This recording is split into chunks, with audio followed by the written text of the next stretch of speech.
Harta itu bisa membeli sesuatu, kecuali satu, tidak bisa membeli hati. Bismillahirrahmanirrahim. Assalamualaikum warahmatullahi wabarakatuh. Alhamdulillahirabbil alamin wassalatu wassalamu ala sayyidil mursalin Sayyidina Muhammadin wa ala alihi wa sahbihi wa barik wa sallim ajma'in. Qalu subhanaka la ilma lana illa ma 'allamtana innaka antal alimul hakim. Allahumma aftah alaina futuhal 'arifin waj'al a'malana khalisatan liwajhikal karim birahmatika ya arhamar rahimin. Rabbi shrah li sadri wa yassir li amri wahlul 'uqdatam min lisani yafqahu qawli, amma ba'du. Para jamaah Majelis Taklim Mar'ah Sholihah, alhamdulillah kita oleh Allah masih diberikan nikmat sehat walafiat sehingga kita bisa berkumpul di masjid yang insyaallah penuh barokah ini. Semoga setiap langkah kita menuju masjid ini menjadi penggugur dosa-dosa kita, menjadi peningkat derajat kita, dan semoga Allah Subhanahu wa taala selalu memudahkan setiap langkah kita menuju surganya Allah Subhanahu wa taala. Amin ya rabbal alamin. Ini semangat 45 semua ini, meskipun sepuh-sepuh kelihatan seger. Alhamdulillah. Saya ingin jelaskan cara pakai siwak dulu. Saya beli 50 kemarin, semoga cukup. Total berapa? 100 sih. 100. Tapi yang hadir 50 ada ya Allah. Lebih nggih, semoga cukup. Nanti kalau nggak cukup bisa ini sendiri. Nah, siwak ini saya ingin sedikit cerita. Nanti jangan bisa langsung praktek. Saya biasanya kalau baru itu bisa langsung dipakai. Nah, siwak ini termasuk salah satu sunnahnya Rasulullah SAW yang sekarang mulai hilang. Jadi salah satu sunnah yang tidak pernah ditinggalkan oleh Rasulullah sampai beliau mau wafat itu siwak. Bahkan Rasulullah ketika menjelang wafat itu dipangku oleh Siti Aisyah, itu kelihatan sahabat Anas siwakan, itu beliau minta disiwaki. Makanya beliau sebelum meninggal itu disiwaki. Makanya kata ulama, salah satu keutamaan siwak adalah mempermudah keluarnya ruh. Loh, tiang sedon itu berat atau ringan? Berat. Makanya kalau orang sakit, sakitnya parah itu ngomongnya lorone setengah mati. Setengah. Apa maneng mati nih. Karena orang yang sakit parah pasti ngomongnya setengah mati. Dan memang orang mati itu kata Rasulullah SAW, dicabutnya roh itu bagi sebagian orang itu sangat keras dan sangat menyakitkan. Bahkan kata Rasulullah lebih keras dibandingkan sabetan 1000 pedang. Tapi ada orang-orang yang oleh Allah Subhanahu wa taala dikasih rohnya itu dikasih mudah keluarnya. Salah satunya adalah orang yang istiqomah pakai siwak. Ada orang sujud moro-moro wafat, ndak ketok loroni. Ada orang tidur moro-moro wafat. Abah saya itu wafatnya waktu tidur, malah gak ada yang tahu. Jadi beliau itu pamit tidur siang, kemudian tidur itu dibanguni untuk sholat duhur itu sudah wafat.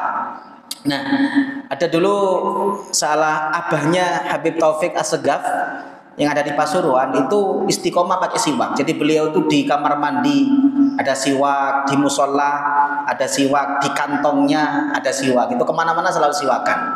Itu beliau wafatnya sama waktu tidur. Jadi beliau itu tidurnya miring kanan, ngadep kiblat, kemudian wafat. Dikasih mudah oleh Allah Subhanahu wa taala. Saya pernah nyampaikan hadis, Rasulullah itu pernah mengatakan sholat 2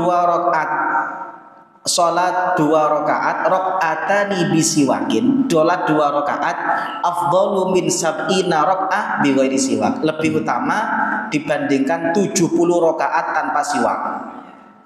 Jenengan sholat 2 rakaat dengan sholat tidak pakai siwak, 2 rakaat pakai siwak, itu selisihnya 70 kali.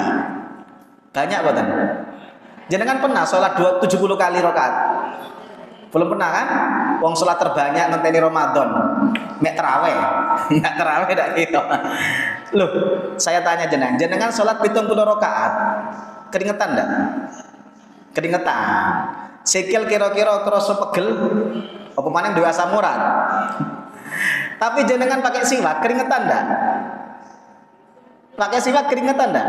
Enggak keringetan, tapi dengan pakai siwak itu setara 70. Paham nggih? Apalagi kata ulama kalau sholatnya siwakan dan jamaah.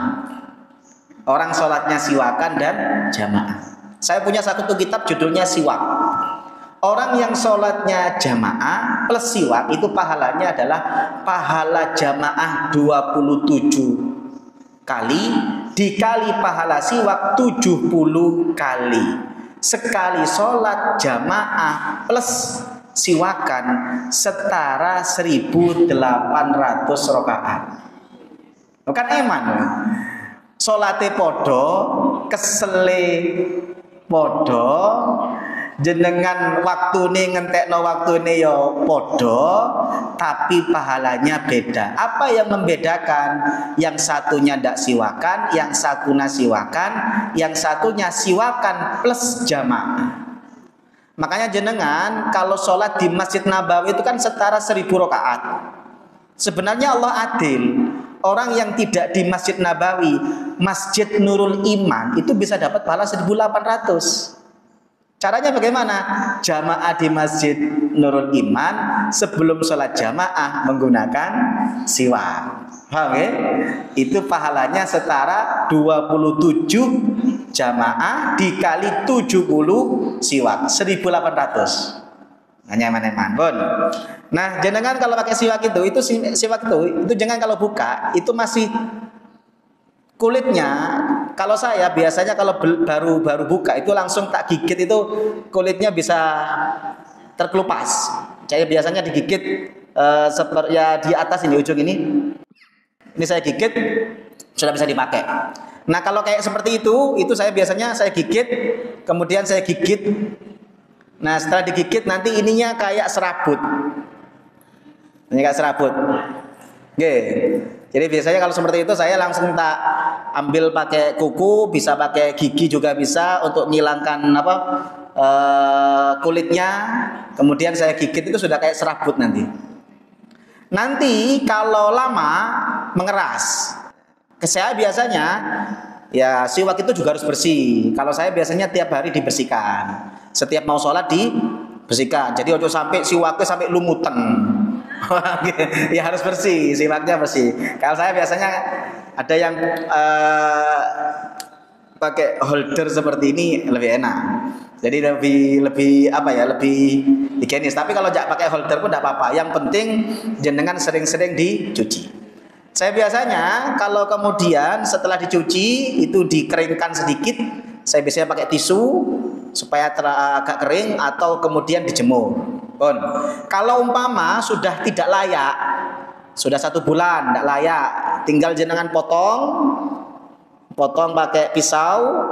Setelah potong jenengan masukkan ke air panas. Air panas segini aja, jangan celupkan. Itu nanti sudah sangat mudah untuk dikerik ininya dan digigit sudah bisa. Nah, biasanya jadi satu ini bisa untuk 5 bulan 6 bulan ini potong. Oke, bon. Nah, siwak itu sunnahnya tidak lebih dari sakilan. Jadi sunnahnya tidak terlalu panjang.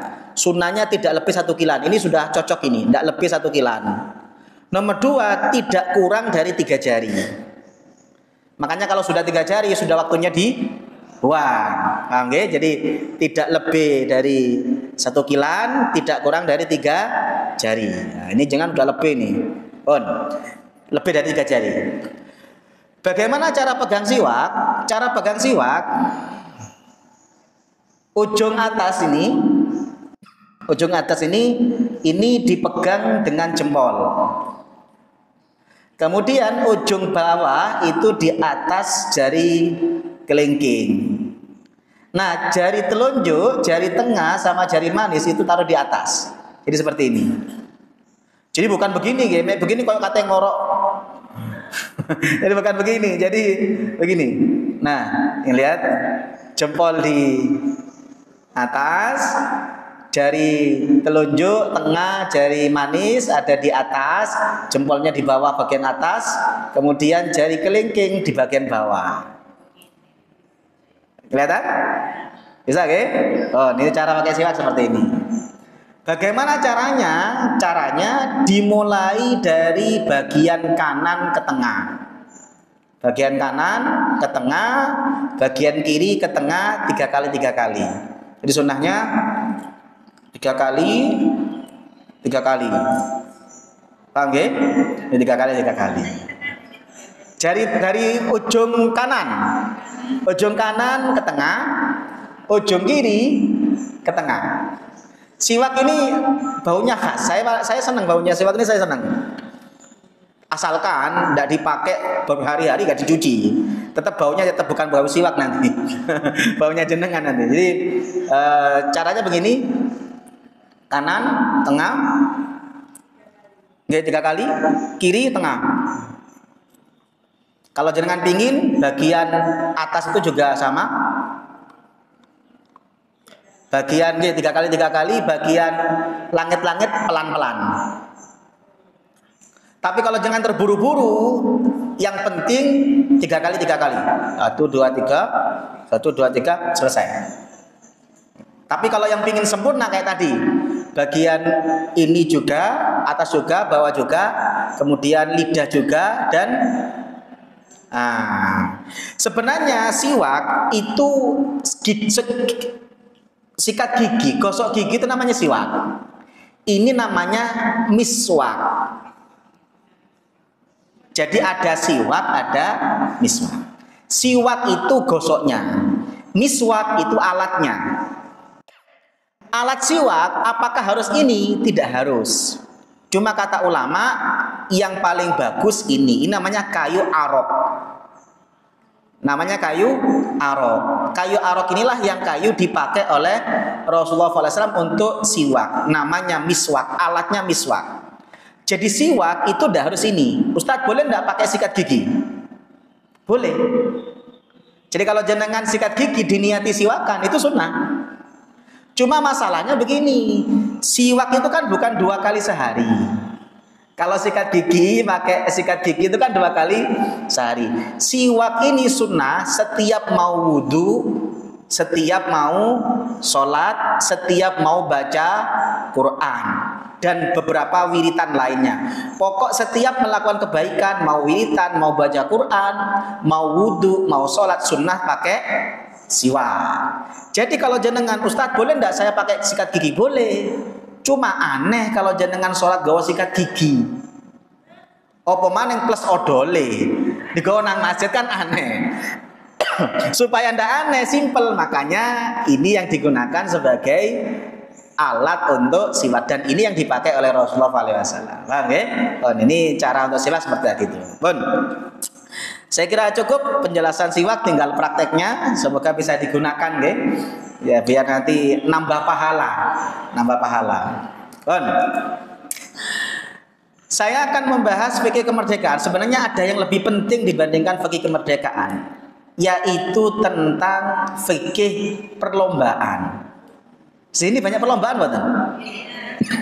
Karena perlombaan itu nanti ada satu hal yang agak krusial, apa? Judi. Nah, makanya saya ingin tawarkan, tetap ini atau bahas fikih perlombaan? Atau dua-duanya? Ini waktunya cukup atau enggak? Kita coba, saya ambil penting-pentingnya, nanti kita fokus ke fikih perlombaan. Jadi kalau kita bicara merdeka, intisari merdeka itu 2. Satu, nikmat merdeka, nikmat bersatu. Nikmat merdeka itu artinya adalah kita punya nikmat aman. Jadi yang ingin saya sampaikan adalah ini, yang ingin saya sampaikan, aman itu penting. Makanya Nabi Ibrahim itu ketika doa, selalu doanya dimulai dengan aman. Jangan bisa baca di surah Ibrahim, Allah mengatakan, wa idh qala Ibrahim rabbi ja'al hadzal balada amina wajnubni wa baniya an na'budal asnam. Ya Allah, jadikanlah negeriku ini negeri yang aman, dan baru jauhkanlah penduduknya dari menyembah berhala. Jadi doa aman itu didahulukan dibandingkan doa iman. Aman dulu baru iman. Nanti akan saya sampaikan kenapa aman dulu baru iman. Di ayat yang lain Nabi Ibrahim mengatakan Rabbi ja'al hadza baladan amina warzuq ahlahu minats tsamarat man amana minhum billahi wal yaumil akhir. Nabi Ibrahim mengatakan, ya Allah, jadikanlah negeriku ini negeri yang aman. Baru Nabi Ibrahim doa, anugerahkanlah negeriku rizki yang berlimpah. Di ayat pertama aman dulu baru iman. Di ayat kedua aman dulu baru bicara ekonomi. Kenapa aman penting dibandingkan iman? Dalam kitab Tafsir Ar-Razi dikatakan li'annahu a'dhamu anwa'in ni'am wal khairat. Karena nikmat aman itu nikmat paling besar, dan nikmat dunia akhirat, dunia dan agama tidak sempurna kecuali dengan rasa aman. Pun saya tanya jenengan bisa iman gara-gara apa? Aman. Coba jenengan tiap hari diintimidasi. Kalau tidak menyembah sesuatu jenengan akan dibunuh. Kira-kira masih bisa mempertahankan keimanan? Belum tentu. Makanya aman itu penting dibandingkan iman, karena kita bisa menjalankan keimanan kalau aman. Jenengan sekarang bisa ngaji, ini kan keimanan.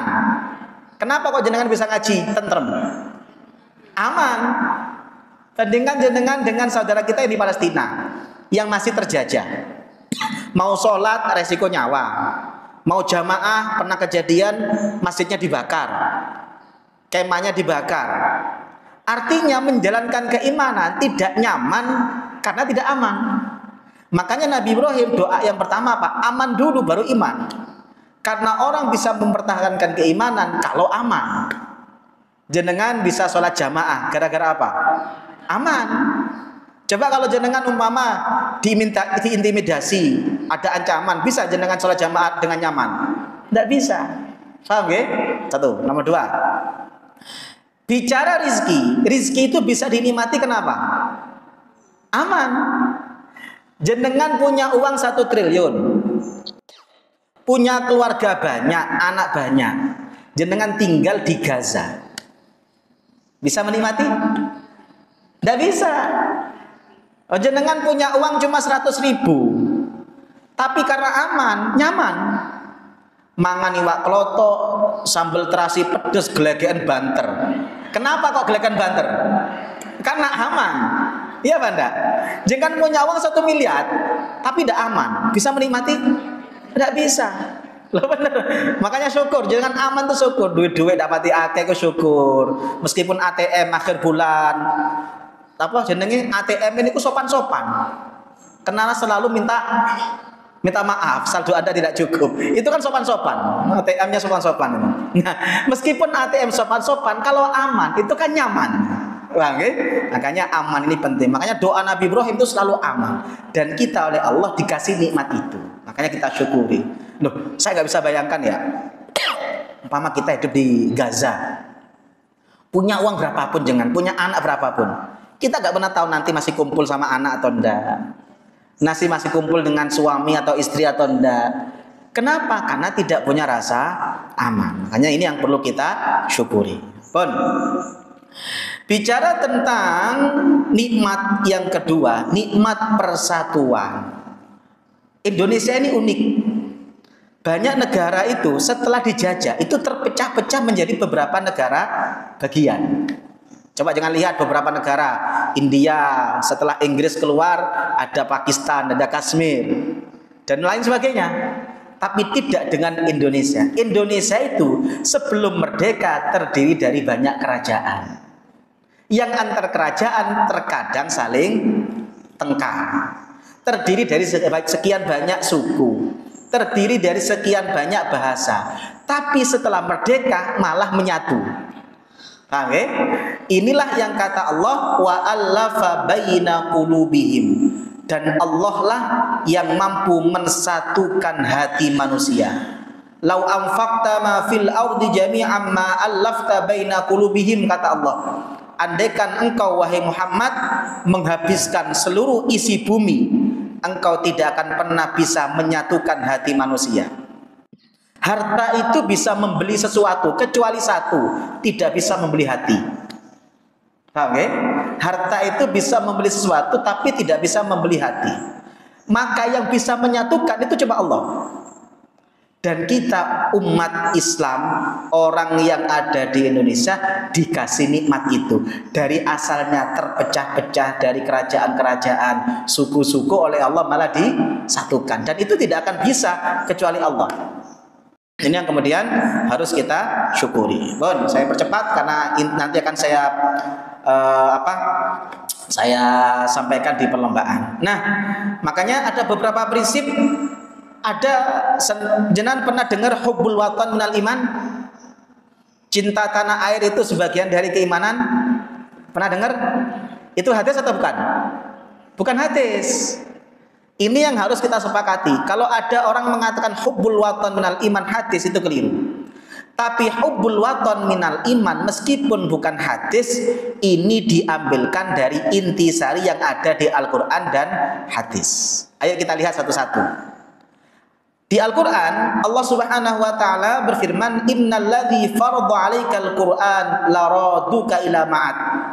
Ketika Rasulullah SAW pergi dari Mekah ke Madinah, maka Allah subhanahu wa ta'ala menjanjikan kepada beliau, wahai Muhammad, Allah yang mewajibkan atasmu Al-Quran akan mengembalikan kamu ke tempat kembalimu, yaitu Mekah.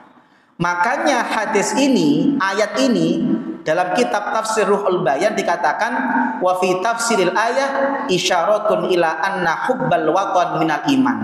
Ayat ini menunjukkan cinta tanah air itu sebagian dari keimanan. Makanya Rasulullah SAW itu sering mengatakan al-watan, al-watan, tanah air, dan beliau sangat cinta dengan tanah airnya. Ini ayat yang menunjukkan tentang hubbul watan minal iman.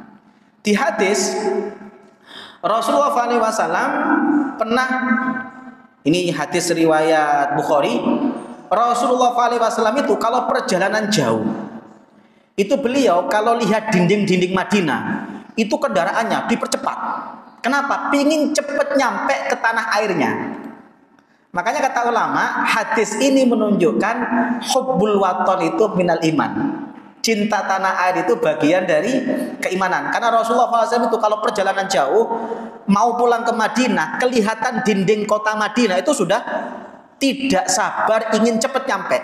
Saking beliau itu cintanya kepada tanah air. Paham ya?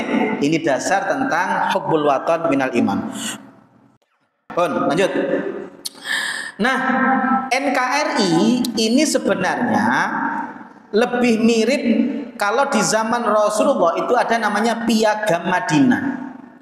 Piagam Madinah itu saya punya teks aslinya di kitab Sunan Al-Baihaqi, di kitab Al-Amwal Ibnu Zanjaweh. Ini teks aslinya berbahasa Arab. Jadi Piagam Madinah, jadi begini, jangan kalau ingin tahu Madinah itu dulu ada 3 suku. Ada 3. Kalau jangan lihat Madinah itu begini. Madinah itu kompleks, Bu. Makanya hati-hati jangan dengan sekarang ini. Jadi Madinah itu satu, ada pendatang. Siapa pendatang? Muhajirin. Gimana buatan? Orang-orang yang dari Mekah hijrah ke Madinah itu kan suku pendatang. Ada penduduk asli pribumi. Siapa? Ansor. Orang asli Madinah. Ansor pun itu dulu di zaman Rasulullah ada 2 suku besar. Satu Aus, nomor 2 Khazraj. 2 suku ini sebelum Rasulullah hijrah itu bertikai 200 tahun. Perang terus. Bayangkan jenengan, Madinah itu antar suku besar itu bertikai, belum lagi ditambah suku pendatang. Kan ini potensi. 1, nomor 2. Di Madinah itu ada suku Yahudi dan suku Nasrani. suku-suku kecil. Orang Yahudi di Madinah itu ada sekitar hampir 40 suku. Bayangkan jenengan. Makanya Madinah pada waktu itu hampir mirip dengan Indonesia. Inilah hebatnya Rasulullah SAW. Beliau kemudian berpikir, ini kalau tidak disatukan akan menjadi perpecahan dan ini tidak bisa bangun. Orang kalau perpecah itu tidak bisa bangun. Maka Rasulullah SAW apa caranya? Antara kaum muhajirin dipersatukan. Jadi pendatang sing kuat dengan yang lemah disaudarakan. Antara pendatang dengan pribumi dipersaudarakan. Ngapunten. Saat ini sudah mulai ada isu lagi pribumi dan non pribumi. Ini pecah nanti, Bu. Rasulullah SAW ketika hijrah menghilangkan sekat itu. Paham ya? Tapi sekarang mulai diangkat lagi di Indonesia. Ini kalau jenengan ikut-ikut bisa terjadi perpecahan. Makanya kalau ada isu-isu pribumi non pribumi tidak usah ikut-ikut. Karena itu isu yang bisa memecah belah. Paham ya? Jadi Rasulullah SAW itu ketika datang itu menghilangkan sekat pribumi pendatang, itu sudah dihilangkan sekatnya, dihapus supaya bersatu, supaya mikir bangun, tidak mikir eker-ekeran. Paham ya? Dan inilah yang kemudian dituangkan dalam piagam yang namanya piagam Madinah. Kalau dalam bahasa Arabnya namanya Sahifatul Madinah. Ini isi Sahifatul Madinah. Jadi Rasulullah mengatakan hadza kitabun min Muhammad an-Nabi bainal mu'minin wal muslimin min Quraisy wa ahli Yasrib. Ini perjanjian di antara Nabi Muhammad sebagai seorang pemimpin antara kaum pendatang suku Quraisy dengan kaum Yasrib asli pribumi Madinah, dipersatukan. Wa man tabi'ahum falaika bihim, orang-orang yang ikut. Dan kemudian Rasulullah kemudian mengatakan al-muhajirun min Quraisy terusnya. Sampai beliau menyebutkan suku Yahudi ini harus bersatu. Semuanya dikerangkul. Supaya sama-sama bangun, tidak saling eker-ekeran. Paham ya? Makanya bersatu itu penting. Nah, saya percepat karena nanti kita akan tambahkan. NKRI harga mati. Yang penting kita masih bisa sholat. Makanya kenapa ulama dulu tidak memilih negara Islam, lebih memilih negara Kesatuan Republik Indonesia. Karena ulama dulu itu mikirnya satu, sing penting umat Islam masih bisa sholat, kita bisa menjalankan ibadah dengan baik. Kecuali nanti umat Islam dilarang sholat, baru kita boleh berontak. Karena di hadis itu hanya boleh berontak syaratnya satu, kalau sudah tidak bisa sholat. Makanya Rasulullah SAW di hadis ini, saya sampaikan hadisnya Bu ini. Beliau mengatakan Rasulullah pernah mengatakan begini, khiyaru a'immatikum alladzina tuhibbunahum wa yuhibbunakum. Pemimpin terbaik itu adalah pemimpin yang kalian cinta, mereka juga cinta ke kalian. Yang kalian doakan, mereka juga mendoakan kalian. Pemimpin terburuk itu pemimpin sing pemimpinnya bosen duwe rakyat kayak kita juga bosen punya pemimpin kayak dia. Kita doakan jelek ke pemimpin, pemimpin kita juga doakan jelek kepada kita. Itu kata Rasulullah, pemimpin paling buruk. Nggak usah mikir siapa Bu, nggak usah. Pokok pemimpin terburuk itu kata Rasulullah ciri-cirinya siji. Jenengan bosen duwe pemimpin kaya iku kapan gantine? Pemimpin ya bosen duwe rakyat kaya sampean kapan matine datang ganti rakyat. Oke, ini pemimpin terburuk. Kita doakan jelek, mereka juga doakan jelek. Tapi unik Bu. Sahabat bertanya, Rasul, kalau nanti saya punya pemimpin yang tipe kedua, pemimpin terburuk, saya nggak suka, dia juga nggak suka. Saya doakan jelek, dia juga doakan jelek. Boleh nggak kita perangi? Apa kata Rasulullah? Beliau mengatakan, lah, tidak boleh. Selagi kalian masih bisa sholat, tidak dilarang sholat, tidak boleh berontak. Paham ya? Jangan masih bisa sholat? Mesti kan? Nggak usah milih, nggak usah mikir pemberontak. Wis, pokok iso sholat, wis NKRI masih harga mati. Kecuali nanti negara kita melarang kita sholat, boleh kita memberontak.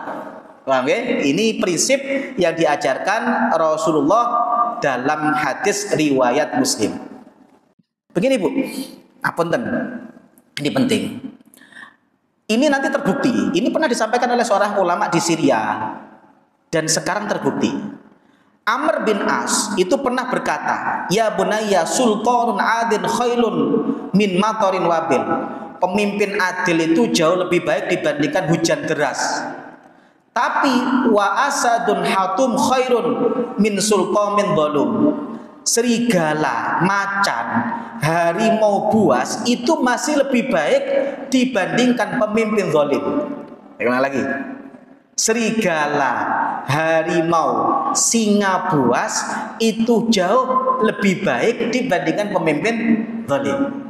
Kenapa? Saya tanya jenengan. Ada serigala tidak makan 2 bulan. Ada harimau tidak makan 2 bulan. Ada singa tidak makan 2 bulan. Jenengan lepas di kawanan domba.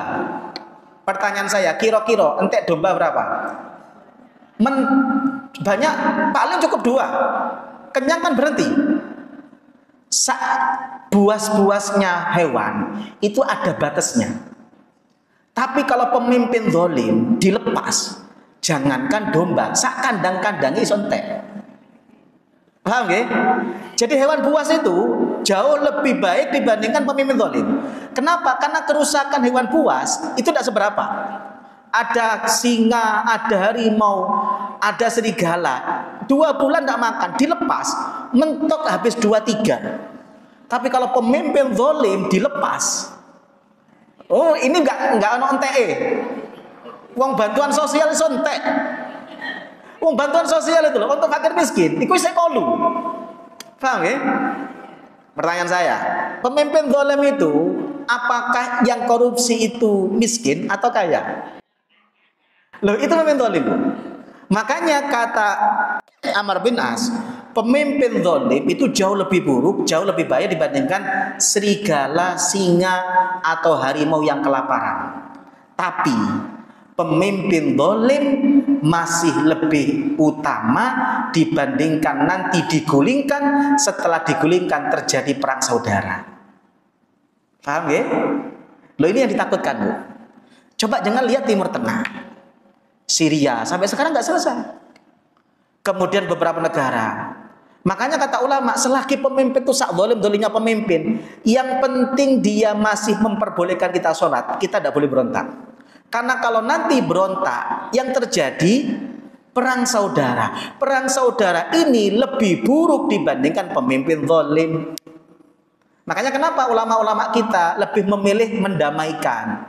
Meskipun mereka merasa terzolimi, mereka lebih memilih menzolimkan. Kenapa? Karena mereka tidak ingin ada perang saudara. Lo ngeri loh. Perang saudara itu ngeri. Kalau jangan lihat itu sing bedil moco Allahu Akbar, sing dibedil yo Allahu Akbar. Paham ya? Sing bele waktu bele yo moco Allahu Akbar, sing dibele Allahu Akbar. Itu ngeri. Makanya kata Amr bin As, meskipun pemimpin itu jauh lebih buruk dibandingkan hewan buas, tapi mending ada pemimpin zalim dibandingkan nanti digulingkan kemudian perang saudara. Paham ya?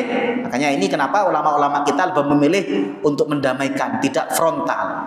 Bon, ini yang ingin saya sampaikan. Nah, saya percepat karena waktunya nggak ada. Ini Bu, saya ingin sedikit cerita ke jenengan. Nah, bencana itu ada 2, ada 3. Dalam surah Al-An'am bencana itu ada 3. Qul huwal qadiru ala ayyab'atsa 'alaikum 'adzaban min fawqikum aw min tahti arjulikum aw yalbisakum syi'a wa yudhiqa ba'dakum ba'sa ba'. Katakanlah Allah itu mampu menurunkan azab. Azab itu ada yang dari atas. Ada meteor, ada hujan, ada puting beliung. Ada azab itu dari bawah, gempa, banjir, dan lain sebagainya. Cuma ingat, ini yang sering kita lupakan. Apa? Awyal bisakum syi'a wa yudhiqa ba'dakum ba'sa. Di antara azab terbesar itu adalah kalau kita oleh Allah dijadikan kelompok-kelompok yang antar kelompok fanatik, saling tikai, saling bunuh. Ini azab terbesar. Makanya jangan sampai kita itu menjadi kelompok ini. Makanya ayo sing rukun, ndak usah melok-melok apa nggih, aliran-aliran atau kelompok-kelompok sing titik-titik teriak-teriak tapi seneng bubarno-bubarno, ndak usah ikut-ikut itu. Karena kita itu azab terbesar itu adalah kalau kita dijadikan kelompok-kelompok yang masing kelompok gara-gara fanatik saling serang. Sing nyerang ya Allahu Akbar, sing diserang ya Allahu Akbar. Paham nggih? Nah, Inilah yang dikhawatirkan, bencana ukhuwah dengan bencana alam itu masih lebih ringan bencana alam. Bencana alam itu korbannya sedikit. Aceh itu tsunami korbannya tidak banyak. Tapi kalau jangan lihat korban ukhuwah di Timur Tengah, mulai dari Libya, berapa jumlah yang meninggal? Ngeri. Kenapa? Karena bencana ukhuwah. Nomor dua, kalau bencana alam gampang recovery. Aceh itu setelah tsunami 1 tahun selesai. Coba jangan lihat negara-negara konflik sampai sekarang nggak selesai. Paham ya? Dan yang ketiga adalah bencana alam itu setahun sekali. Tapi kalau bencana ukhuwah tiap hari nggak selesai. Makanya ini ayo yang bersatu. Bon, yang ingin saya sampaikan Bu, kita masih enak anak kita masih main seperti ini. Jangan sampai anak kita main di puing-puing runtuhan seperti ini. Kita masih enak bisa melihat taman bunga seperti ini. Jangan sampai taman bunga kita menjadi taman senjata seperti ini. Kita masih enak bisa ketemu dengan keluarga kita. Jangan sampai seperti ini. Kita masih enak menggendong anak kita. Jangan sampai menggendong anak kita yang terbelat seperti ini. Jenengan masih enak pakai yang merah ini Bu, lipstik merah. Jangan sampai lipstik merah jenengan jadi kuning kayak gini. Paham ya? Jadi jangan masih enak lipstiknya masih merah, jangan sampai berubah menjadi kuning. Anak kita masih enak bisa renang di kolam. Coba bayangkan saudara-saudara kita yang kemarin di Syria itu berenangnya di lautan. Ada banyak yang meninggal kan itu? Gara-gara apa? Gara-gara konflik tidak bisa menjaga persatuan. Paham ya? Ini yang diboikot, jangan sampai jadi ini. Nah, jangan sampai anak kita pakaiannya seperti ini, kemudian pakaiannya merahnya bukan merah pakaian tapi merah darah. Inilah yang harus kita jaga. Oke, intinya ayo bersatu. Apa prinsip bersatu? Prinsip bersatu itu kata ulama, nata'awan fi mattafaqna wa na'dziru ba'duna ba'dhan fi makhtalafna. Ayo kita itu tolong menolong untuk sesuatu yang kita sepakat, saling menghargai untuk sesuatu yang kita tidak sepakat. Pun saya tanya ke jenengan, kita sepakat enggak sholat subuh itu wajib? Sepakat. Kita sepakat enggak sholat subuh itu 2 rakaat? Sepakat. Perkara corone salat subuh ana kunut ndak kunut, ayo saling menghargai. Perkara sing sijine usolli banter, sing siji ndak usah usolli, ayo saling menghargai. Kita sepakat sing penting subuhne wajib. Yang perlu kita sepakati bukan mempermasalahkan kunut ndak kunut, sing perlu dipermasalahkan adalah ayo sing durung salat subuh supaya salat subuh. Paham ya? Tapi alhamdulillah saya lihat sekarang itu yang dulu geger kunut tidak kunut sekarang sudah tidak geger. Karena sama-sama tidak sholat subuh. Sudah tidak geger. Nah, kita sepakat agama kita Islam, Tuhan kita Allah, kemudian Nabi kita Muhammad. Sing siji ini tahlilan, sing siji ndak seneng tahlilan, ayo kita saling menghargai. Sing siji ini wiritan godak-godek banter, siji ini meneng kok, yo ayo saling menghargai. Sing penting ngadep kiblate podo. Kecuali sing siji ngadep kiblate nang kulon, siji ini nang wetan. Wong kiblate podo kok tukaran gara-gara tahlil ndak tahlil. Mulutan ndak mulutan. Paham nggih? Oh. Ada yang mau tanya sebelum saya lanjut ke perjudian? Lanjut ya. Sampai jam berapa nih kula? Jam 2 nggih. Bon. Saya akan bahas perjudian. Judi itu dalam Al-Quran dikatakan maisir. Makanya jenengan akan mendengar yas'alunaka 'anil khamri wal maisir. Maisir itu berasal dari kata yusru, mudah. Kenapa judi dikatakan maisir? Karena mudah. Maksudnya bagaimana? Karena dengan judi banyak orang yang mudah sugih, mudah kiri. Gimana? Lo nggih wong judi niku judi online tuh yo gampang sugih, terutama bandar. Sing melok yo gampang kiri. Saya punya jamaah itu di Menganti itu hampir bunuh diri gara-gara kena judi online. Jadi judi itu hati-hati nggih, yugo-yugo jenengan itu hati-hati. Game-game online itu biasanya sudah mau mengarah ke judi online. Ada beberapa yang nge-link ke judi online. Saya punya jamaah itu ketika dia ikut judi itu 500 menang. Memang ciri khasnya judi online itu gitu Pak. Kalau jenengan naruh kecil-kecil itu cepat menang. Nanti kalau uang jenengan masukkan semua baru kemudian kalah. Jadi dia itu judinya kecil-kecil kok tambah akeh sampai dia itu berhenti dari pekerjaan. Pingin fokus judi online karena menghasilkan. Tertarik sampai akhirnya semua uangnya 700 juta masuk. Setelah masuk hilang. Dan dia sudah mau frustasi. Keluar itu golek utangan kate tuku baygon. Jadi kate tuku baygon naik utang. Untung ketemu tonggone sing apian, tidak tadi bunuh diri. Makanya sekarang itu dia akhirnya alhamdulillah sudah mulai sering ke masjid melok ngaji, meskipun Iqra jilid berapa gitu. Sing penting gelem ngaji. Itu judi. Jadi judi itu gampang kaya, ya gampang miskin. Gampang cepet kaya, gampang cepet kiri. Itu judi. Makanya judi dikatakan maisir, berasal dari kata al-yusru, artinya adalah mudah. Bon. Apa judi itu? Judi itu adalah spekulasi. Ada yang menang, ada yang kalah, ada yang untung, ada yang buntung. Untung buntungnya dikaitkan dengan sesuatu yang tidak pasti. Itu kata kunci judi. Ya judi itu ono sing untung, ono sing buntung. Untung buntungnya dikaitkan dengan sesuatu yang tidak pasti. Contoh, biasanya kalau bapak-bapak judi bola, totoan bola. Saya punya uang 100 juta, teman saya punya uang 100 juta. Ada uang 200 juta. Nanti final Liga Champion. Saya ngomong, mek jagoanku menang, 200.000 aku kabeh. Mek jagoane sampean sing menang, duitku tak sampean. Ini kalau saya menang berarti saya untung. Teman saya yang buntung karena kehilangan 100 juta. Kalau teman saya yang menang, saya yang buntung, teman saya yang untung. Untung buntungnya saya, untung buntungnya teman saya dikaitkan dengan sesuatu yang tidak pasti. Apa? Hasil Liga Champion yang menang siapa? Itu judi. Paham ya? Itu judi. Nah, judi ini termasuk sesuatu yang mendarah daging. Kenapa di Indonesia banyak judi? Karena orang Indonesia itu satu, senengnya instan. Pingin suge instan. Padahal mie instan saja ndak instan, kudu dimasak. Orang Indonesia kan kadang-kadang senengnya begini, cepat suge, hidup kaya raya, hidup foya-foya, mati masuk surga.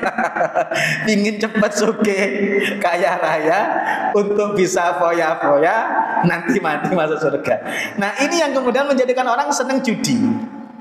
Nomor 2, kenapa judi marak? Karena permainan kita waktu kecil itu permainan judi semua.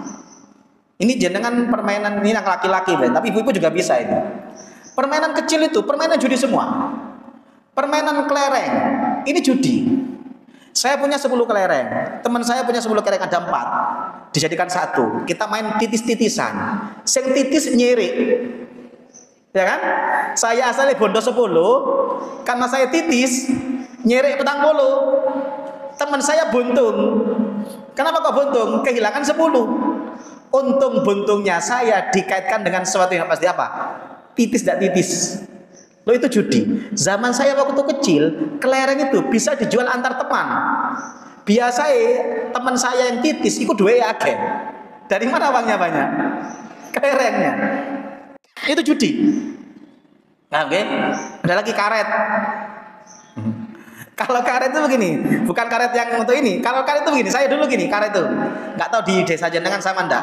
Kalau di rumah saya itu kan di sini ada ini tembok ya. Tembok itu biasanya ada napa niki? Nggih, ada yang paku, ada yang tembok itu ada satu yang munjung gitu.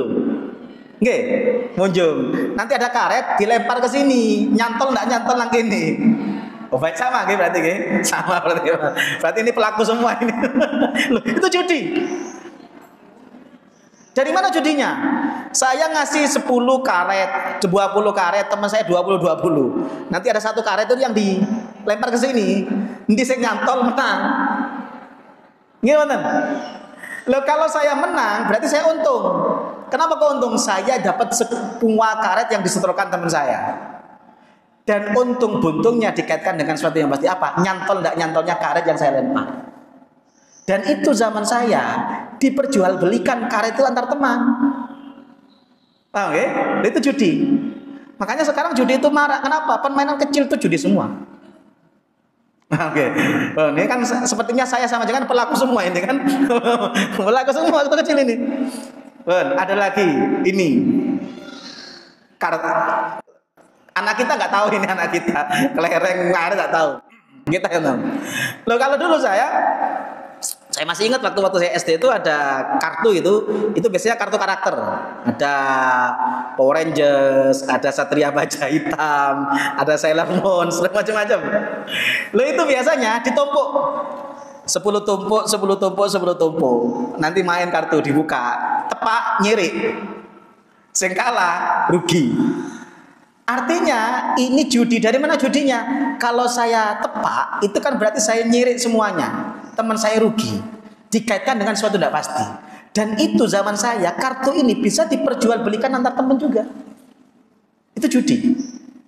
Paham ya? Ada lagi. Ini nggak tahu di desa jenengan ada nggak? Di desa saya, warung-warung itu jualan seperti ini. Kalau di desa saya dulu ada kayak semacam telur cicak gitu, permen telur cicak. Di belakangnya, oh ini kayaknya pemain semua berarti. Ada telur cicak, di belakangnya itu ada nomor. Nanti ada hadiah utama, ono sing jam tangan, ada kaos, ada macam-macam. Itu judi. Pertanyaan saya beli telur cicak, itu pingin telur cicaknya atau pingin nomornya? Pingin nomornya, setelah beli dibuang. Nggak suka. Pertanyaan saya, ketika saya beli 10 tepak KB, hadiah utama kena semua, kira-kira sisanya itu laku nggak? Nggak laku. Pemilik toko rugi, buntung. Yang harusnya dapat uang 100.000 cuma dapat 10.000 karena hadiahnya habis. Sebaliknya saya beli sampai 10, 20 nggak tepat-tepat. Yang buntung siapa? Saya. Yang pemilik toko untung dan buntungnya dikaitkan dengan sesuatu apa? Nomornya sing metu tepak pun enggak. Itu judi. Paham ya? Makanya kenapa sekarang judi online itu sangat marah? Ya karena memang permainan kita mulai kecil itu ya memang dilatih untuk judi. Paham ya? Zaman sekarang ini judi. Ini dulu adanya di mall. Sekarang di desa, di gang-gang sudah mulai ada. Saya kemarin ke Pasuruan itu ada beberapa di desa saya itu toko-toko yang depan tokonya itu menyiapkan permainan seperti ini. Capitan ya. Nah, sekali main 10.000.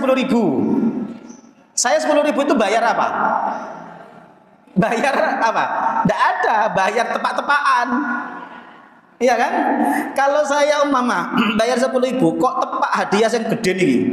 Regane 500.000. Sing untung siapa? Saya, karena dapat 10.000, dapat hadiah 500.000. Tapi pemilik buntung. Oleh 10.000 hilang 500.000. Sebaliknya, saya main sampai 10 kali, tidak tepak-tepak, tidak nyepit-jepit. Yang buntung siapa? Saya, pemilik untung dan buntungnya dikaitkan dengan sesuatu yang tidak pasti. Apa? Jepit atau tidak jepit. Wah, oke. Ini judi. Togel wis karuan togel. Totoan bola wis karuan. Ada lagi ini. Sekarang nggak tahu masih ada apa enggak. Ya, sama Family 100 itu ada nggak tahu kalau Family 100 ada enggak ya. Masih ada, tapi saya sistemnya belum teliti. Tapi kalau Who Wants to be Millionaire dulu ada lagi kotak misteri. Dari mana judinya? Who Wants to be Millionaire itu ketika saya bisa jawab, itu kan saya dapat hadiah. Tahap pertama itu bukan judi. Kenapa kok tahap pertama bukan judi? Karena orang ngasih pertanyaan, ngasih hadiah itu namanya hadiah, bukan judi. Jenengan tak kasih pertanyaan, yang bisa jawab tak kasih hadiah. Judi enggak? Enggak, judi itu hadiah. Dari mana munculnya judi? Setelah saya bisa jawab pertanyaan, saya kan dapat hadiah 10 juta. 10 juta itu ditantang lagi oleh host. Mau lanjut ke next level atau tidak? Kalau saya lanjut ke next level, level selanjutnya, saya harus mempertaruhkan 10 juta yang saya miliki. Yang kalau saya bisa jawab, bisa dapat untung 100 juta. Kalau saya nggak bisa jawab, uang 10 juta yang tadi saya peroleh hilang. Judi enggak? Judinya di situ. Jadi judinya itu di tahap selanjutnya. Itu sampai pakai bankers kadang-kadang, ditelepon. Apalagi yang apa? Yang kotak misteri itu kan sampai di, itu judi. Paham ya? Nah, ini yang kemudian judi. Dan judi inilah yang di Al-Quran selalu bersamaan dengan khomer dan maisir, itu selalu bersamaan. Kenapa? Karena orang main judi pelampiasannya khomer. Itu satu paket itu. Dan dua inilah di Al-Quran disebutkan cara setan untuk menebarkan permusuhan di antara manusia. Makanya kalau dengan kriminalitas itu rata-rata ya dua hal ini. Ya, kalau nggak kalah judi, kemudian pinjaman online, nggak duit-duit, mikir kriminalitas. Kasus-kasus besar yang kemarin terungkap itu yang sampai ada pembunuhan antar, saya nggak menyebut institusi, itu kan kebanyakan backupan judi online.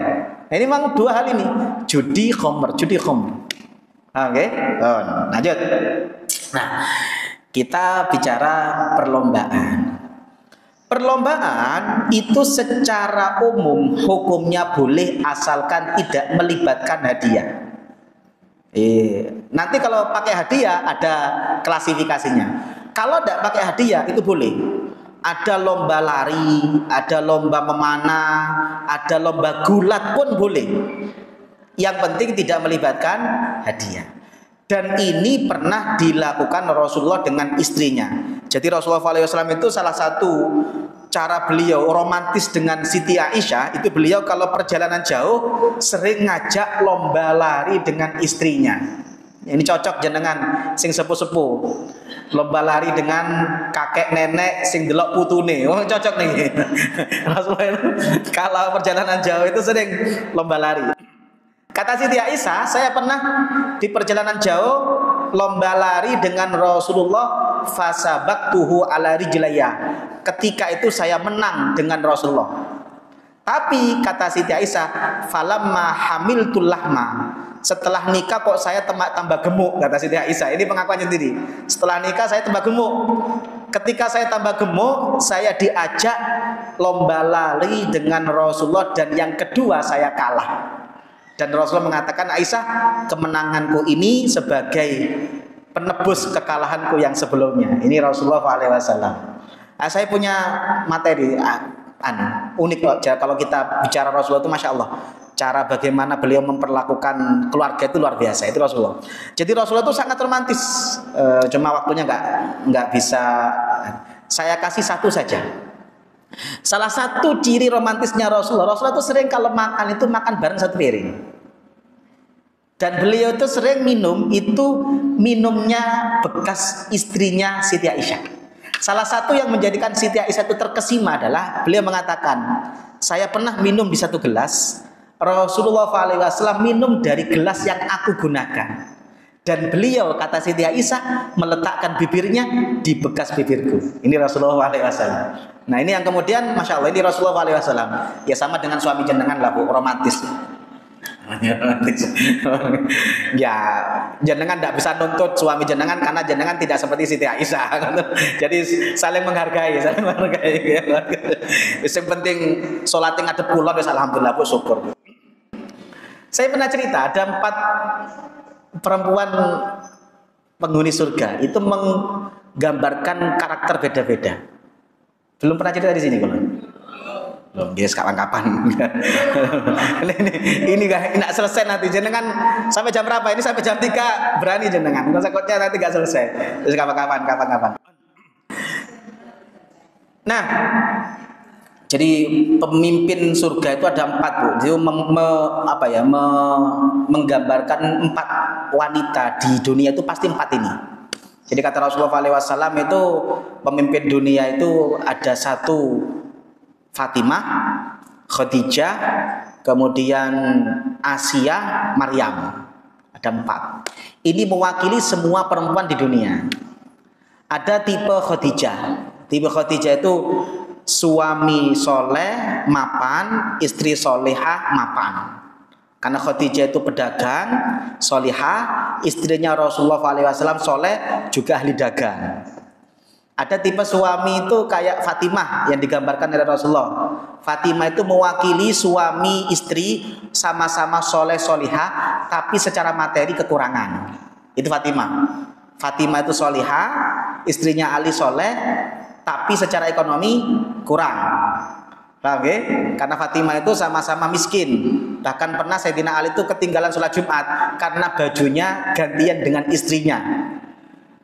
Itu mewakili perempuan yang mungkin sama-sama soleh, solihah, tapi dicoba ekonomi. Ada contohnya. Maka jangan perlu belajar Fatimah kalau seperti ini. Ada tipe Asia. Tipe Asia itu istrinya Fir'aun.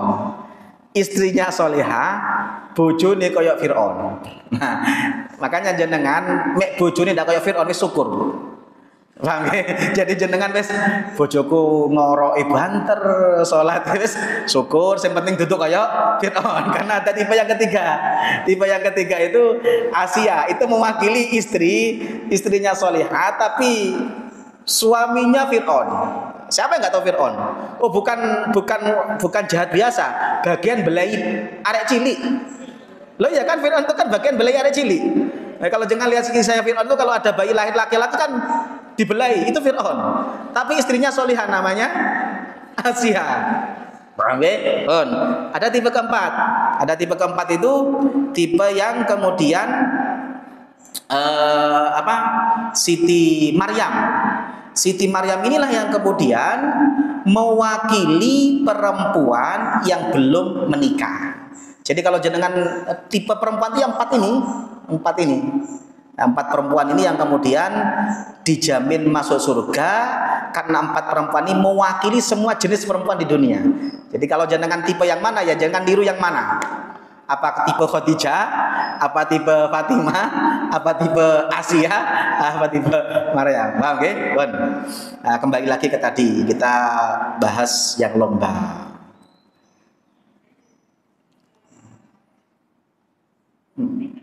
Nah, jadi perlombaan itu boleh asalkan tidak melibatkan hadiah. Bahkan ada jenis perlombaan itu yang sunnah, yaitu perlombaan yang berkaitan tentang ketangkasan, berkuda, memanah dan sebagainya. Pun saya percepat. Ini yang hati-hati. Perlombaan berhadiah. Perlombaan berhadiah itu kalau hadiahnya berasal dari non peserta, ulama sepakat boleh. Gubernur ngadakan gerak jalan, ada kuponnya, hadiah murni dari gubernur, maka boleh. Meskipun peserta ditarik iuran, asalkan iurannya hanya untuk operasional, tapi hadiahnya dari pihak ketiga. Atau desa. Desa kan ada dana desa, yang itu alokasi APBN, nggih mboten. Nah, umpama ada lomba Agustusan, hadiahnya diambilkan dari dana desa yang alokasi APBN. Warga ditarik hanya untuk operasional, itu boleh. Paham nggih? Atau sponsor, itu boleh.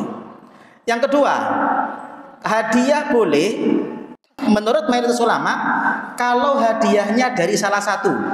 Saya lomba sama teman saya bilang sama teman saya, sampean lomba lari, mek sampean menang tak kayak 100, mek sampean menang tak traktir, cuma mek sampean kalah ndak usah traktir, ndak usah bayar. Ini sepakat ulama mayoritas mengatakan boleh. Yang haram itu yang 3. Apa? Kalau hadiah dari semua peserta diundi antar peserta, ini yang haram. Saya punya uang 100, teman saya 100, teman saya 100, ada 4 orang. Saya bilang sama teman saya, ayo lomba lari, sing menang oleh 400. Ini yang namanya judi. Karena kalau saya menang saya untung, teman saya buntung karena kehilangan 100. Tapi kalau saya kalah saya buntung kehilangan 100, teman saya yang untung. Untung buntungnya saya dikaitkan dengan sesuatu yang tidak pasti. Kecuali ada muhallil. Apa muhallil itu? Muhallil itu adalah orang kelima yang tidak ikut bayar, tapi sama-sama punya potensi dan sama-sama punya potensi menang, dan kalau menang dapat hadiah. Tadi kan ada 4 orang, bayar 1 saham. Saya manggil teman 1, sampean melu lomba, nggak usah bayar. Engkau mek sampean menang ya oleh hadiah podo, mek sampean kalah ya ndak rugi. Ini namanya muhallil. Kalau yang seperti ini boleh. Paham ya? Syaratnya 1, muhallilnya sepadan dengan yang lomba. Jadi kalau mama lomba lari, sing lomba lari yang 4 ini umur 40, muhallilnya juga umur 40. Ndak boleh begini. Yang 4 umur 40, golek muhallil umure 90. Sing sekirane blayu titik wis geblak. Ini tidak boleh. Jadi harus sepadan. Paham nggih? Bon. Maka niki nanti jenengan sampaikan ke beberapa RT RW. Lomba Agustusan itu bisa halal 1 kalau hadiah bukan dari warga. Caranya bagaimana? Tapi kalau umpama semua warga urunan warga dibelikan hadiah, yang hadiahnya diundi nanti ketika yang menang dia dapat hadiah, maka ini namanya judi. Sama dengan itu, jenengan jamiah seperti ini. Jamiah seperti ini tiap minggu, tiap bulan sekali urunan 10.000. Nanti setiap kurban diundi, yang undiannya keluar dapat kambing. Itu juga judi. Karena dari peserta diundi di antara peserta. Paham nggih? Caranya supaya tidak judi bagaimana? 1, ambil hadiah bukan dari peserta. Caranya bagaimana? 1, ambil dari kas desa. Saya kemarin ditanya, Ustadz, boleh enggak hadiahnya dari kas RT RW? Kas RT RW itu ada 2. Ada kas RT RW itu memang dari alokasi desa. RT dikasih dana dari desa. Kalau ini dijadikan sebagai hadiah boleh. Nanti warga ditarik untuk operasional. Tapi kalau dana RT RW berasal dari dana iuran mingguan. Mingguan kan urunan. Ada dana RT RW, itu yang dijadikan hadiah, itu jadi judi. Paham ya? Solusi kedua. Kalau saya, solusi kedua begini. Warga itu kan ada yang miskin. Kalau di desa, kalau di sini suki kape kayak gini. Kalau di desa itu gampang, Bu. Kalau saya di desa itu ngomong gini, kan dari sekian banyak kakak, ada 100 kakak, mungkin ada yang miskin 10 kakak. Ya sudah, 10 kakak jangan ditarik. Dia tidak ditarik iuran, tapi dia tetap ikut lomba. Fungsinya sebagai muhallil. Paham nggih? Loh, saya kemarin ngisi di pengajian di Gayung Sari. Itu perumahannya rata-rata kaya. Kan tidak mungkin solusi ini, Bu. Caranya bagaimana? Ya sudah bilang gini. Ya sudah, di perumahan ini kan ono marbot-marbot, kan tidak ikut marbot yang dari luar. Itu kan tidak ikut iuran. Ikutkan mereka lomba. Saptam-saptam, senggagah-gagah. Itu ikutkan lomba, kan tidak ikut iuran. Nanti PRT beberapa suruh ikut lomba. Kalau mereka menang tetap dapat hadiah. Fungsinya apa? Fungsinya sebagai muhallil. Paham nggih? Jadi intinya yang tidak boleh itu cuma 1. Dari anggota, dari warga, dari peserta dijadikan hadiah, diperebutkan di antara mereka. Ini yang kemudian menjadi judi. Paham nggih? Terakhir, waktunya mepet. Termasuk judi itu ini. SMS berhadiah. Dari mana judinya? SMS itu nilainya berapa sih? Paling 50 sampai 100. Tapi gara-gara saya ikut SMS berhadiah yang asalnya 50-100 jadi 2.000 per SMS. Kenapa kok 2.000? Karena selisihnya itu oleh penyelenggara dijadikan sebagai hadiah yang diperebutkan dengan cara diundi. Itulah unsur judinya. Hah? Ini hati-hati. Ustaz, bagaimana kalau toko itu ada kupon hadiah umroh, ada kupon hadiah sepeda motor, ada 2. Kalau tokonya jenengan ke situ memang pingin beli produk. Tapi ketika beli produk dikasih kupon, itu boleh. Karena hadiahnya diambilkan dari laba. Tapi kalau jenengan beli produk, sakjane aku tidak pingin tuku produknya, kok nggak penting-penting. Kenapa kok beli? Hadiahnya itu yang menjadi judi. Nah, jangan tinggal lihat jenengan kayak ke toko, saya nggak nyebutkan tokonya gitu. Beli kurma, itu kan jenengan memang murni pingin beli kurma kan? Bukan pingin dapat umrohnya kan? Nah, yang seperti itu boleh. Yang nggak boleh itu kayak mainan anak kecil itu, Bu. Yang kemudian harganya 1.000, setelah mereka beli itu makanannya dibuang karena mereka nggak suka makanannya. Kenapa kok beli? Karena ada hadiahnya. Nah, itu yang kemudian menjadi judi. Paham ya? Oh, saya kira cukup. Nah, waktunya terbatas. Kalau ada yang mau didiskusikan, saya persilakan. Assalamualaikum warahmatullahi wabarakatuh. Waalaikumsalam warahmatullahi wabarakatuh. Gimana doa? Soal itu kan sudah dijawab dan saya berprihatin, mau berprihatin. Lalu bagaimana caranya Bapak supaya bisa katakanlah sedikit banyak mengurangi beliau-beliau itu yang terkasih itu? Karena memang sebelumnya dosa ya Pak ya. Mungkin sekali paling tidak mengurangi atau sosok kalau tidak sama sekali itu paling dosa. Tapi di situ Pak. Assalamualaikum warahmatullahi wabarakatuh. Satu-satu nanti tanya lagi Jadi ngeten ngapunten memang ini bicara mental, makanya ayo anak kita itu diajari mental. Biasanya orang yang senang main judi itu memang karena mental, bukan karena terpaksa. Memang mentalnya pingin cepet kaya, ndak usah susah payah, hidupnya foya-foya. Itu mental. Ini yang kemudian memang harus ditanamkan di anak kita. Makanya anak kita ngapunten sangat. Ayo mulai dikontrol, jangan punya cucu itu dikontrol. Permainan kalau dulu gini, kita punya anak dulu itu taruh di kamar itu aman. Zaman sekarang taruh di kamar penyakitnya melebu lewat ini. Nah, termasuk judi-judi seperti itu biasanya karena memang mental, kemudian dia itu mulai dari permainan online. Permainan online, game online itu sekarang sudah banyak mengandung judi. Permainan online itu nanti ada poin. Poin itu nanti bisa dijual. Paham ya? Dan itu kemudian kalau dia kalah, dia kadang-kadang pingin level tinggi, itu harus bayar. Kalau nggak punya uang kadang-kadang pinjaman online. Dan kemudian kalau nggak bisa pinjaman online, kena intimidasi. Pinjaman online kan ngeri. Nah, ketika itulah kemudian mulai berpikir kriminalitas. Makanya ayo, jadi kalau kita lihat ya memang satu urusan judi memang urusan mental. Kalau mentalnya masih mental fight-nya kurang ya akan gampang. Kalau saya ngajari ke anak-anak didik saya itu selalu ngomong begini, atuan sampeyan mangan tempe, mari mangan tempe glegeken banter alhamdulillah, timbang mangan sate sak marine mangan sate bingung mikir cicilan.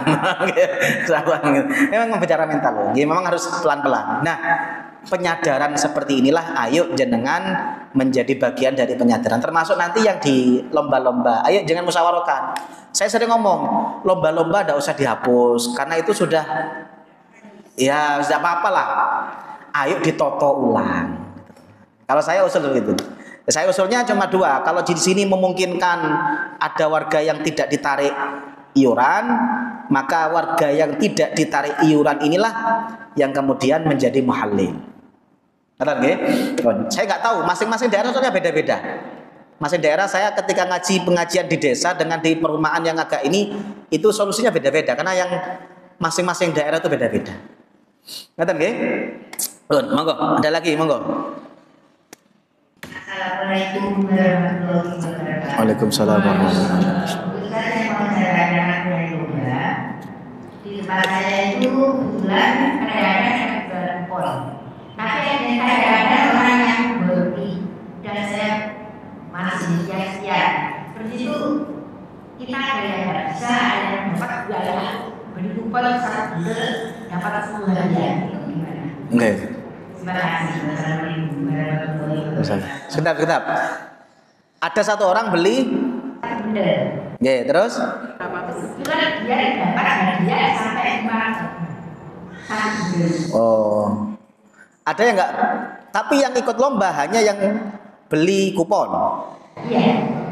Nah itu yang sama saja. Pokoknya intinya kalau beli kupon itu dijadikan hadiah tidak boleh. Kecuali solusinya begini. Umpama ada 400 kupon. Siapkan 20 kupon dibagikan ke warga gratis. Itu sebagai muhalilnya.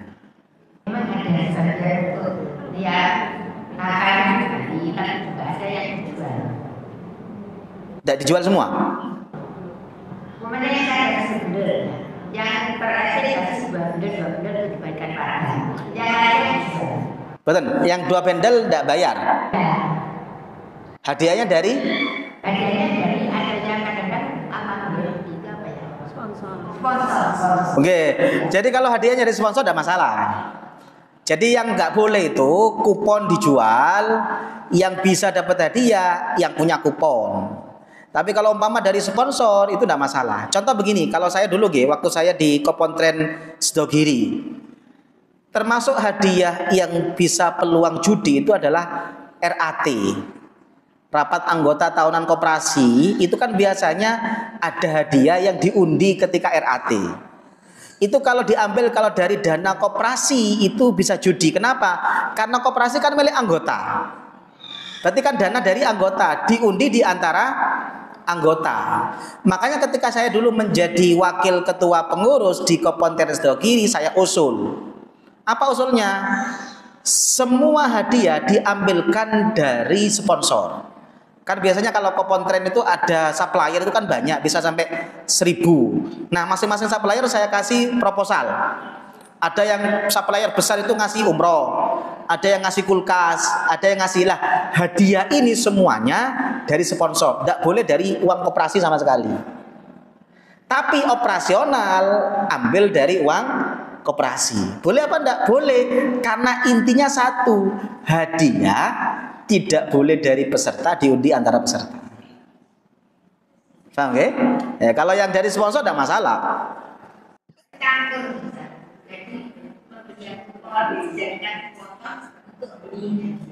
Nah itu yang masalahnya di situ. Ya solusinya gini, solusinya tadi itu kuponnya ada yang dikasih gratis, ada warga yang tidak ikut bayar tapi ikut lomba, dan kalau dia menang berhak dapat hadiah. Kalau itu masih ada aman. Kalau tidak ada aman. Iya, Waalaikumsalam.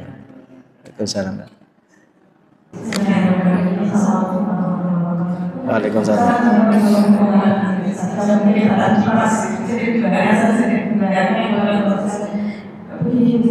Kalau uang dari kupon itu juga sama kepada warga. Hasil penjualan itu di bulan pembeli hadiah dan seperti. Jadi ada hadiah yang misalnya semua dari yang utama, pada itu besar. Itu terjadi di mana kami masalah dari juga. Itu sebenarnya itu ada kondisi, ada sepeda, ada selai, ada hasil suci yang tapi hasil untuk pembelian itu di sana juga ada seperti di pasarin, di semua yang dipakai untuk membeli itu uang hasil penjualan kupon. Anak bawah itu 2.000 dan itu dicetak 4 terus badan besar. Ini kan badan ini sebelum menggunakan boleh ada dari situ. Niku tadi tuh sama dengan hadiah dari peserta itu judi. Solusinya tadi dari 400 dari 400 ada berapa kakak? Umpama dari 400 itu ada kakak 100. Cari saja kakak yang mungkin sangat miskin. Nah, khusus yang kakak sangat miskin itu dikasih kupon gratis. Umpama ambil 20 kupon, ya 20 wes ini gratis sampai tidak usah bayar. Tapi sampai ikut lomba, dan kalau dia menang berhak dapat hadiah yang sama dengan yang lain. Nah, yang 20 inilah yang fungsinya sebagai muhalil supaya perlombaan ini menjadi halal. Kalau murni dijual semua, tidak ada yang gratis tadi, ini yang menjadi riba, yang menjadi judi. Nah, makanya mulai sekarang ditata. Minta 10, 20 lah, 20 atau 10 kakak, cari kakak yang paling miskin. Wis itu dikasih kupon, ndak usah bayar. Disuruh ikut lomba. Pun aman. Makanya yang sudah lama kita istighfari, yang ke depan, kan ini sudah mau mulai banyak lomba, ayo ditata kayak tadi itu. Ditata kayak gitu. Apa jangan-jangan kupon itu entek? Mesti dol kabeh. Dalam jalan sehat. Atau gini, boleh contoh kalau kayak Gowes itu saya tidak menarik kepada peserta, cuma saya jualan jersey, kaos. Oke. Nah, kaos itu saya jual. Ketika saya jual itu kan keuntungannya milik saya. Kalau keuntungan dari jersey itu kemudian saya jadikan hadiah, itu boleh. Paham nggih? Saya dulu di sekolah Safta itu pernah ngadakan gerak jalan, ada hadiah. Saya dapat sponsor, dapat produk minuman. Kan tidak mungkin hadiahnya dikasih minuman. Maka saya akali, peserta kan kalau gerak jalan kan butuh minum. Saya jualan minuman. Paket minuman itu 10.000. Jadi peserta itu beli minuman. Hasil minumannya itu kan haknya saya sebagai penyelenggara. Saya belikan hadiah, itu boleh. Paham nggih? Yang nggak boleh itu bayar pendaftarannya dijadikan hadiah. Hadiahnya diundi di antara peserta. Ngerti nggih? Jadi solusinya monggo jenengan di RT-nya kayak apa? Kalau saya paling gampang gitu, minta 20 kupon. Yang 20 kupon itu jenengan kasihkan ke kakak yang miskin-miskin, mereka dikasih gratis, tidak usah bayar, tapi ikut lomba. Ngerti nggih? Nggih. Sama-sama. Waalaikumsalam warahmatullahi wabarakatuh. Oke. Arisan itu sebenarnya hukumnya boleh, karena arisan itu sebenarnya adalah hutang. Saya arisan, asalkan arisannya uang, bukan arisan dikaitkan dengan barang. Contoh, arisan, sekali arisan 1 juta, pesertanya 20, berarti uang terkumpul berapa? 20 juta. Itu kan sama dengan ketika saya undian pertama menang, itu kan saya sebenarnya punya hutang kepada 20 orang. Itu tidak masalah. Yang nggak boleh itu begini, arisan kambing kurban. Karena kambing kurban tahun ini dengan tahun depan beda. Kecuali jenengan arisan kurban tapi uang. Pokok arisannya 2 juta, olehnya 2 juta untuk beli kurban. Tahun ini ya 2 juta, tahun depan 2 juta. Perkara kurang sing oleh golek dhewe kurangi, itu boleh. Paham ya? Jadi kalau kearisan itu dikaitkan dengan barang itu tidak boleh. Kenapa? Harga barang itu tidak mesti. Tapi kalau kaitannya dengan uang, arisan duit ya oleh duit, itu namanya hutang. Berarti yang dapat pertama punya hutang kepada yang belum dapat arisan. Tapi ngapunten, ada yang semacam arisan tapi bisa judi. Apa? Seperti kayak jamiah seperti ini. Majelis taklim mar'ah solihah. Per bulan urunan berapa? 20.000 mama. Nanti setiap Idul Adha diambil uang ini diundi untuk bisa beli kambing. Ini judi. Kenapa kok judi? Karena yang dapat kambing tidak punya hutang. Itu kan murni sama dengan urunan diperebutkan. Faham bedanya dengan arisan, nggih? Yang kalau seperti tadi tidak boleh. Jadi jamiah urunan nanti setiap bulan, setiap akhir tahun Syawal Dzulhijjah diundi, itu yang nggak boleh. Itu judi. Betul. Ada lagi? Monggo.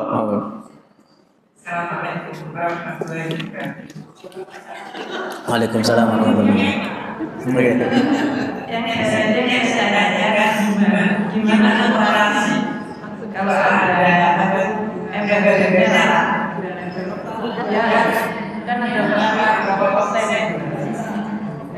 Bagaimana?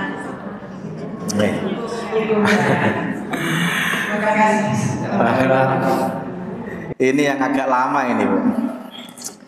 Jadi begini, Islam itu tidak melarang ambil untung. Saya ulang lagi, Islam itu tidak melarang ambil untung. Yang oleh Islam diatur adalah cara ngambil untung. Ustadz, koperasi boleh ambil untung? Boleh. Tapi caranya harus ditata. Makanya ada yang namanya koperasi syariah. Contoh begini, saya punya uang 1 juta. Uang saya pingin untung. Cara pertama, uang 1 juta saya hutangkan ke teman saya. Iki duit 1 juta. Engkau sampean bayar 1 juta 100. Maka 100 itu namanya riba dan hukumnya haram. Tapi kalau saya punya uang 1 juta, saya pingin untung. Uang saya tak belikan HP. Nilainya 1 juta. Saya jual ke teman saya 1.500.000 dicicil 5 bulan.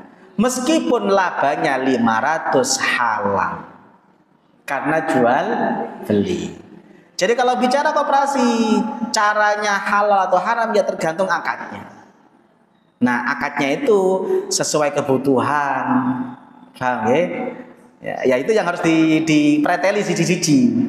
Kalau orang butuh ini, akad yang cocok apa? Kalau akad ini orangnya butuh ini, karena begini, ada orang beli sepeda motor, itu bisa diakad jual beli. Yang beli sepeda motor koperasinya, harganya 10 juta, dijual kepada anggota 15 juta dicicil, itu sudah bisa sah. Tapi kan tidak semua kebutuhan itu beli barang.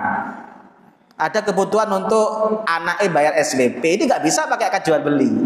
Nah ini yang saya katakan tidak bisa sekali jawab. Ya terus per butuh ini akadnya apa, per ini akadnya apa. Nggak tahu nggih? Jadi Islam tidak pernah melarang ambil untung. Jadi halal haram itu tidak ada kaitannya dengan sedikit banyak, tapi kaitannya dengan cara ngambilnya. Sedikit kalau caranya keliru haram, banyak kalau caranya benar halal. Ada nggih? Ada lagi atau cekap? Cekap nggih? Sudah mulai gelisah kayaknya ini jam. Bismillahirrahmanirrahim. Alhamdulillahirabbil alamin. Allahumma shalli wa sallim ala sayyidina Muhammad wa ala ali sayyidina Muhammad. Rabbana ighfir lana wa liwalidina warhamhum kama rabbawna shighara. Allahumma anfa'na bima 'allamtana wa 'allimna ma yanfa'una wa zidna 'ilma. Rabbana la tuzigh qulubana ba'da idh hadaytana wa hab lana min ladunka rahmah innaka antal wahhab. Rabbana hab lana min azwajina wa dhurriyyatina qurrata a'yun waj'alna lil muttaqina imama. Rabbana atina fid dunya hasanah wa fil akhirati hasanah wa qina adzabannar. Wa sallallahu ala sayyidina Muhammad wa ala alihi wa sahbihi wa baraka wa sallam. Subhana rabbika rabbil izzati amma yasifun wa salamun alal mursalin walhamdulillahi rabbil alamin. Bi barakatil Fatihah.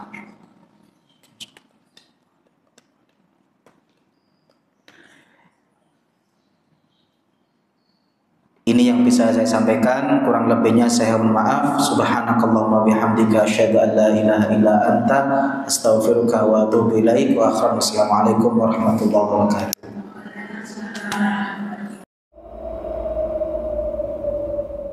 Astaghfirullah Rabbal baraya. Astaghfirullah minal khataya.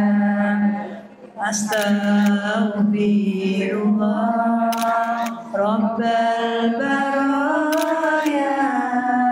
Astaghfirullah minal khataya.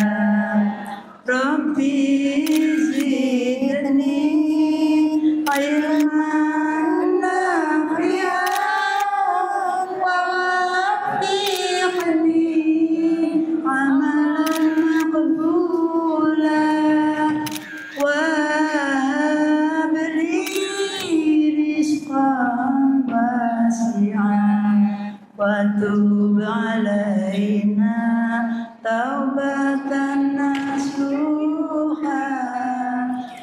تب علينا توبة نصوحا أستغفر